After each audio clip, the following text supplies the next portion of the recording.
wanted to use this snow day to pick up on some scraps that we had left behind. So there'll be a series of 3 screencast lectures that will make up for our lost day in class.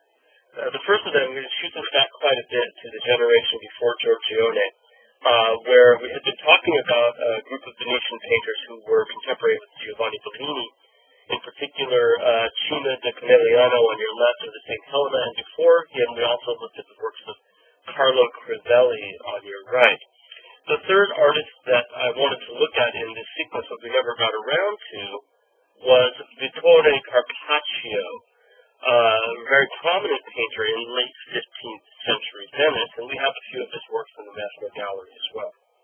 The image that you see on the right from your textbook is one of his better-known pictures. In fact, it was quite well known for pictures he did for different groups in Venice, the scuole that we talked about at the beginning of class, these large organizations of well-to-do Venetians dedicated to civic works.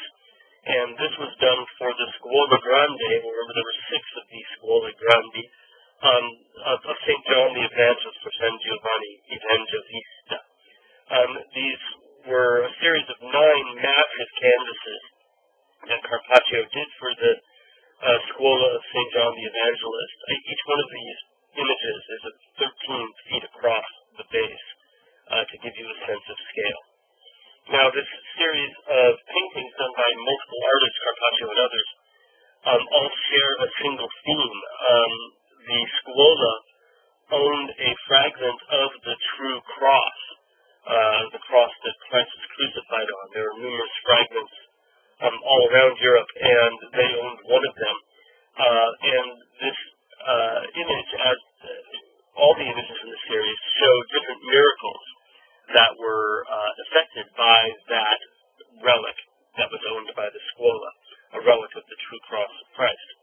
It makes a nice pairing with St. Helena just by chance, and she was the one who, in fact, found the true cross of Christ, and we see her posing with it in Cima's picture. Like I said, Carpaccio works on this with other artists, including Gentile Bellini, another of the sons of Jacopo. I believe he's the older brother of Giovanni. He dies somewhat earlier than Giovanni Bellini, but is equally well known in Venice. We simply don't have any of his works at the National Gallery. There's no paintings by him. But this is from the same series of works done for the Scuola Grande of St. John the Evangelist, on a monster of a canvas. It's 25 feet across the base. And what it shows, Gentile Bellini's work, is the annual procession where the relic is shepherded around town. It's brought out of the Basilica of San Marco, which you see in the background, and then led around the city by members of the Scuola Grande, but also priors from the church. I have some nice details of this. There we see the procession coming out of a nice bit of architectural portraiture of San Marco. Immediately adjacent to San Marco, just here is the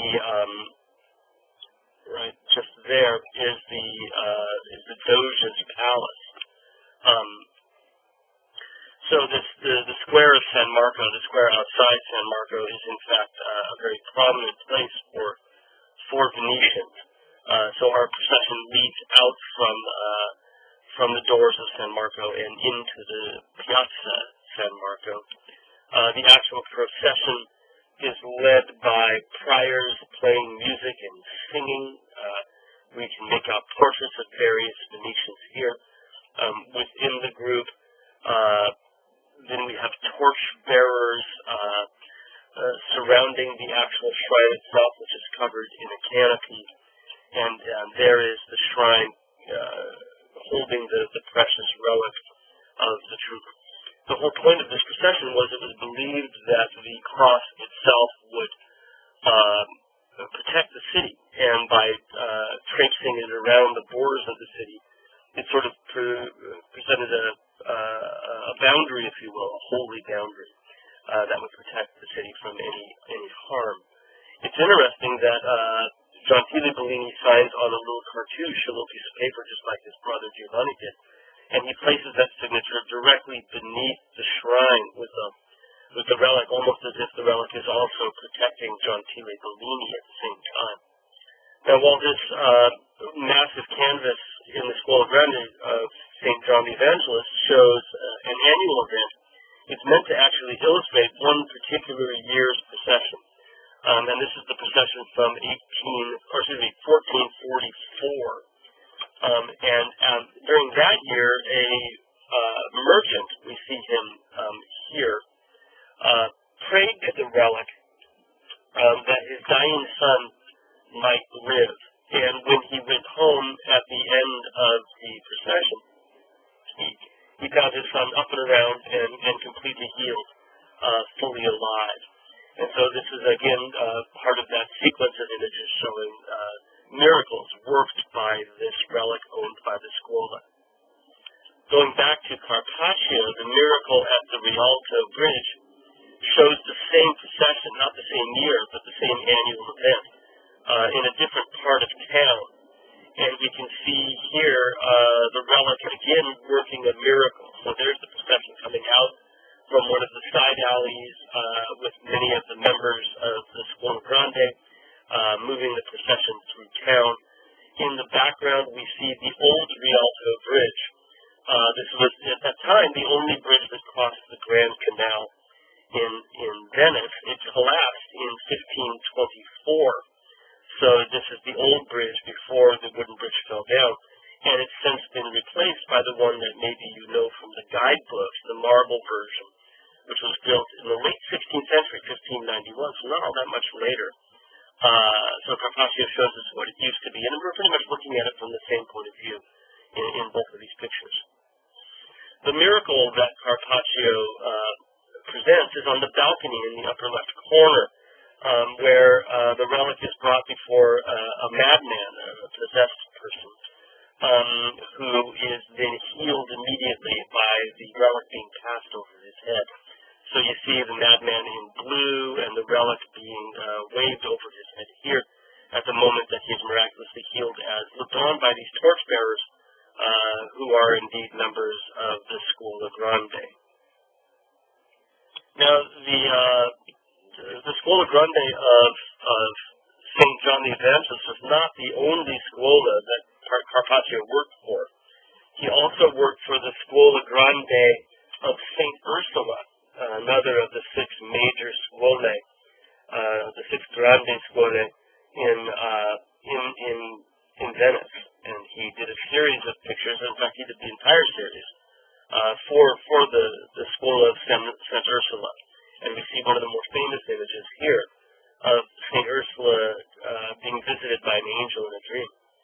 Now, this particular suite of images was commissioned by one of the members of the Scuola Grande of St. Ursula, and he was a member of the powerful Loredon family, one of the most powerful families in all of Venice.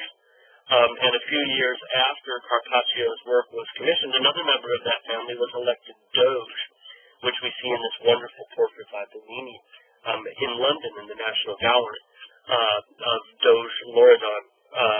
Not the same one who commissioned Carpaccio's works, but from the same family. The Loredon who commissioned these works was Antonio Loredon, who had recently deceased and left money in his will for the works.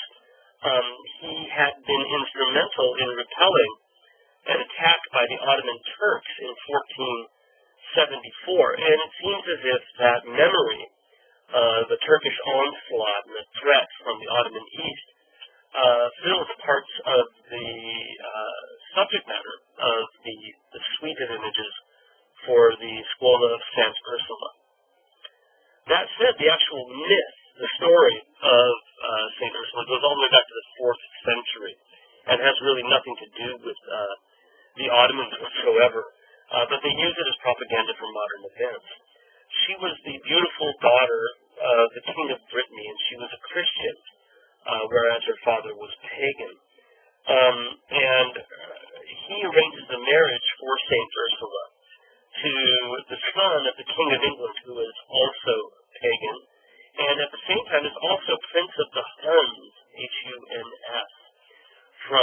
Eastern Europe. And she says she'll marry him, but only if he converts to Christianity like she had done. And she puts various stipulations on this, that she has to come, he's got to come to Rome with her in order to be baptized by the Pope. And they'll go in the entourage of 10,000 virgins who are friends with her. And yes, I said 11,000.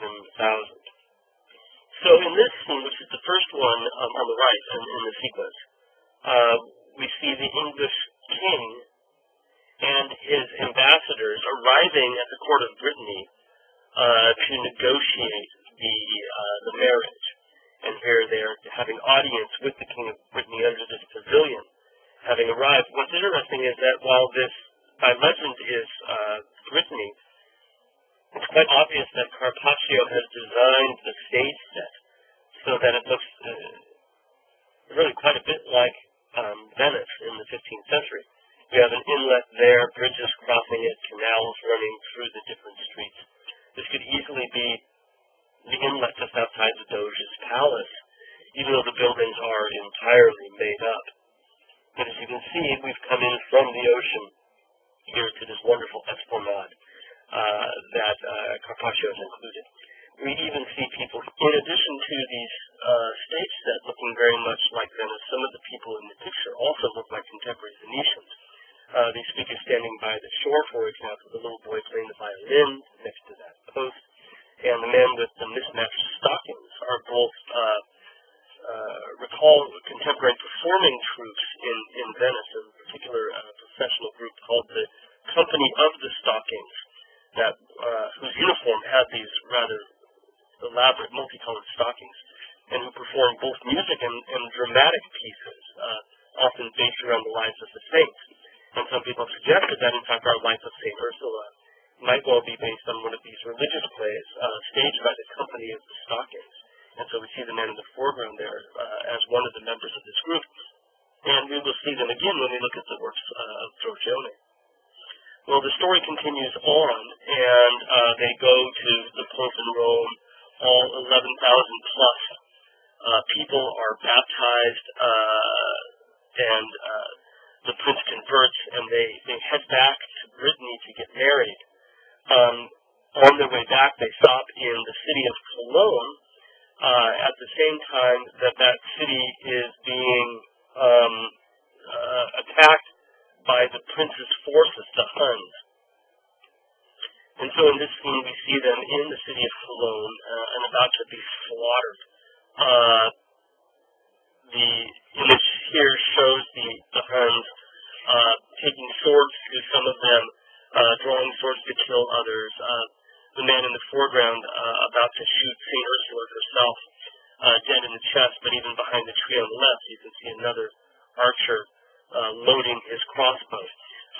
All of these figures are dressed like Ottoman Turks, and this is indeed in honor of Antonio Loredon, who had paid the money for this cycle of images, and who had defeated or had led the Venetian troops in a major defeat of Ottoman forces back in 1474. On the right-hand side, we see a second scene in the sequence, separated by that column in the center, where St. Ursula's dead body is now being led off to be buried. This makes an interesting pairing with the scene we started off with, because before she ever even gets to Rome, on her way down, she has this dream where an angel tells her that she will be martyred, and she's okay with this because it's her Christian faith. But you'll notice the compositional parallel between St. Ursula in her bed being visited by the angel and St. Ursula on her funeral bier on the right being carried to her burial. She is a virgin, she dies a virgin, she's never married.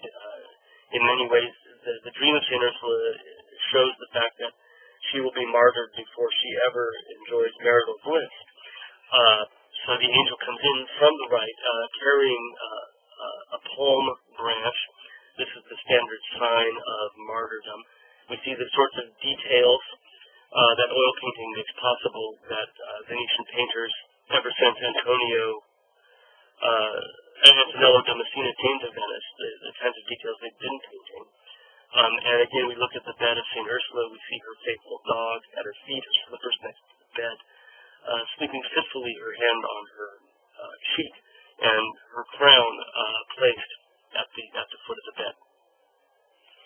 Now, as I mentioned, we have a number of carpaccios in the National Gallery. Here is a very Bellini-like Madonna and Child, where we see the stone parapet in the foreground, but she's also seated on a second stone parapet, almost as if she's in a rut.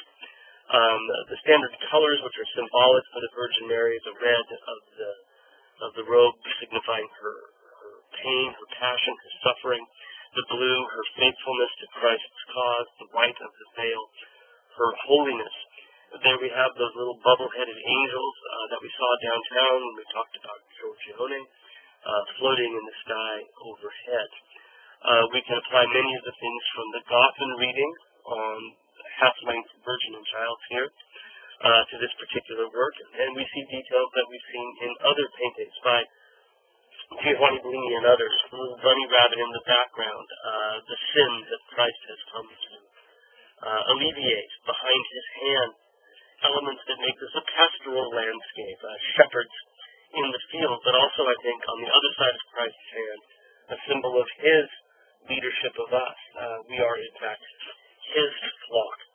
In front of him, a goldfinch, its red head, the red feathers around its eyes were seen as a symbol of Christ's blood.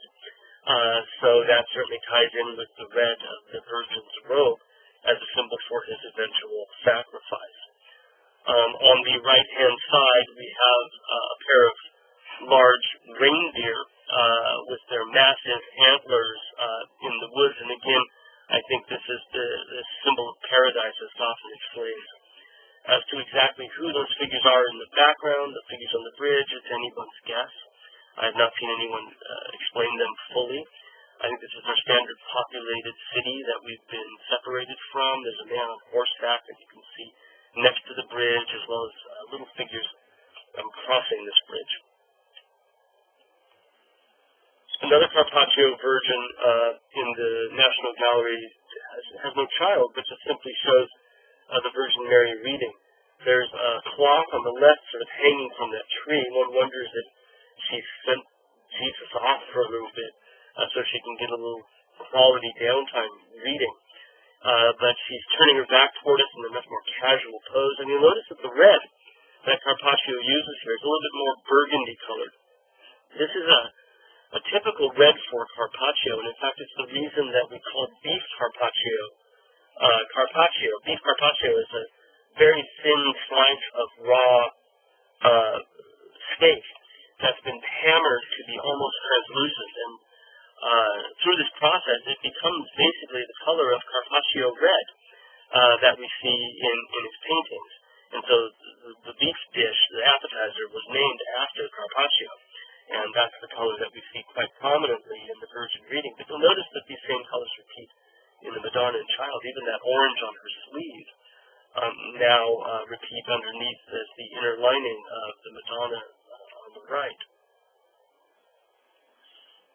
Our last Carpaccio is the largest of the group from the National Gallery, the Flight into Egypt. This is where Joseph leads Mary and Christ out of the Holy Land and into Egypt to take sanctuary. They have learned that Herod plans to kill all the 2-year-old children, and an angel informs them of this, and so Joseph leads them off to Egypt to avoid the slaughter, the massacre of the innocents. Joseph carries his walking stick, which is common. We've seen it in other works as a symbol of his leading the Holy Family to safety. Mary suckles Christ, or at least embraces him on the back of the donkey.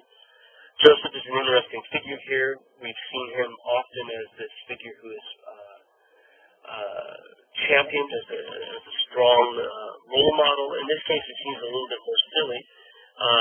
He strays from the path as he looks back at the Virgin Child, sort of misses his step, if you will, and walks off into the bushes on the side.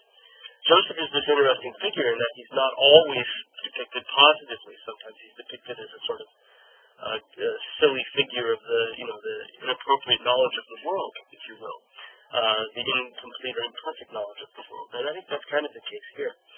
But there's no direct timeline. It's not like it changes from A to B over the course of 100 years, but rather Joseph seems to be this figure that in some pictures appears one way and in other pictures quite differently.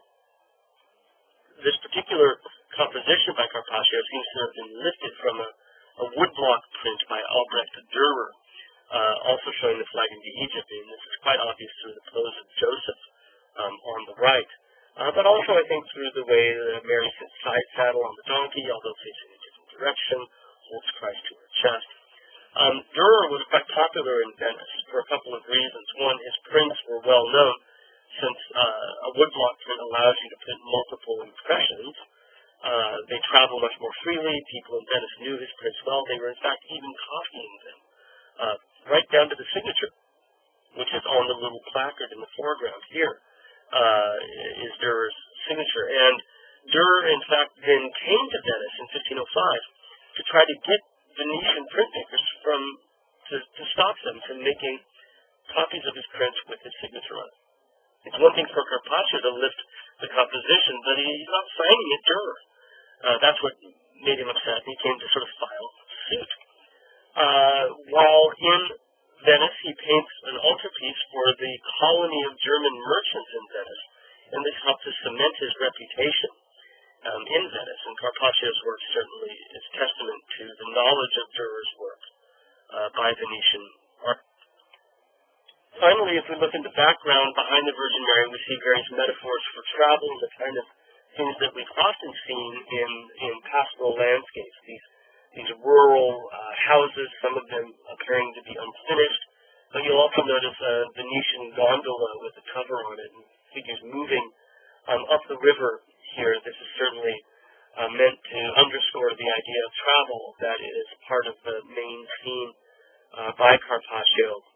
Directly behind the donkey's head, we see, again, symbols of passage, a bridge crossing the river, little figures gathered by the left hand bridge abutment and leading toward more of these rustic houses in the countryside. All of this ties into these issues of the pastoral landscape that we've seen before, and help to underscore the idea of travel that we've seen beforehand. That's it for this first edition of our Snow Day makeup lectures.